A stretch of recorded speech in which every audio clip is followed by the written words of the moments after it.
Hello there. This is Pallavi, a vegan and a Bihari. So the combination is very contradict because, as you know, these days our big festival Chhat is going on, and during this festival we celebrate with a very curiosity and with a very trust. So today is Karna, and during Karna, it made the prasad of Karna, it made by milk, the kheer and chapati. So mainly the kheer made by milk, and so I was getting Karna Prasad and I denied to eat. I said, no, I cannot eat.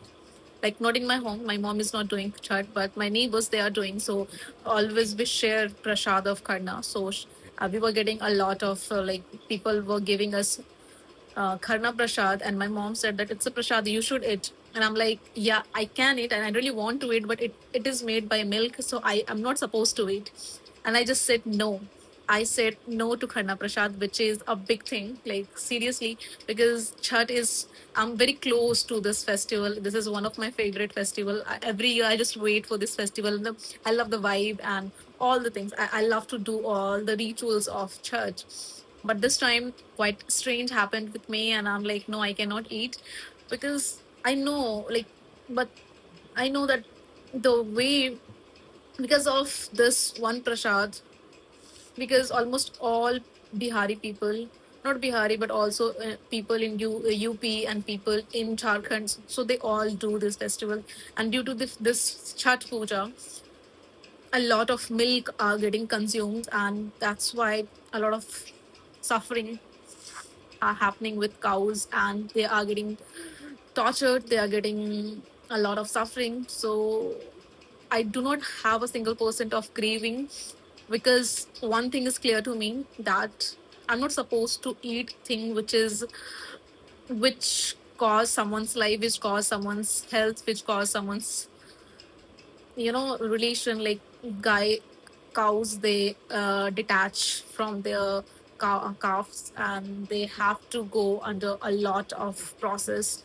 So yeah, it is quite clear to me, and I just said no to Karna Prasad. Strange, and it is a lot more religious talk. Like, if I really want to talk about it, but then people have a great faith in this, and that's why they follow all the rituals. Like in my family, if my mom is doing, so she must follow all the rituals. I cannot say anything to her. Like, the thing is, I can change to myself, I can tell them, I can spread the awareness to them, which I have already did. But apart from that, I cannot spoon feeding, I cannot do that thing, because I can only take care of my karma. I cannot take care of my parents, my friends, anyone's karma. So this is what I'm doing, and I do not have a single person regret that I'm not eating Karna Prasad. And also, yeah, I don't have any feeling that I'm missing something. So I'm not missing, and I'm feeling blessed because I believe in God. God is always with me. Universe is always with me. So I know this Chhat Puja is again going to be very special for me, and I'm going to get the blessings. So this is for sure. It's a matter of only the prasad which I cannot eat, the one which is made by without milk, so I can consume that thing. But this Karna Prasad, for the very first time in my life, I'm saying no to kheer or Karna Prasad. So it is a big thing for me, but I'm ready for this. Yeah, that's it. So this is what happened today with me. So I really wanted to share it. Thank you.